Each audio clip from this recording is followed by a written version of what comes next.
పోలవరపు మురళీమోహన్కి అమ్మారు. ఆయన Mahalakshmi properties and ఇన్వెస్ట్మెంట్కి చెందిన అడుసుమిల్లి మోహన రామదాస్కి 3,800 గజాలు విక్రయించారు. ఈ మోహన్ రామదాస్ నుంచి 2022లో జోగి వెంకటేశ్వరరావు, జోగి రాజీవులు 2,160 గజాలు కొనుగోలు చేసి వెంటనే 200 గజాలు ప్లాట్లుగా వేసి 7 వ్యక్తులకు విక్రయించి సొమ్ము చేసుకున్నారు.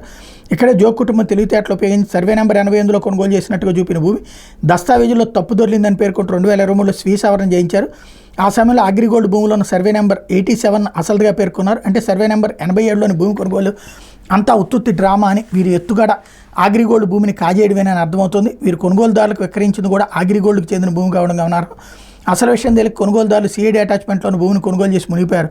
విక్రయించగా మిగిలిన 800 గజాలు జోగి కుటుంబం ప్రహరీ నిర్మించుకునే ప్రయత్నంలో ఉండగా అగ్రిగోల్డ్కి చెందిన అవ్వా వెంకట శేషనారాయణరావు విజయవాడ 2 టౌన్ పోలీసులు ఫిర్యాదు చేశారు.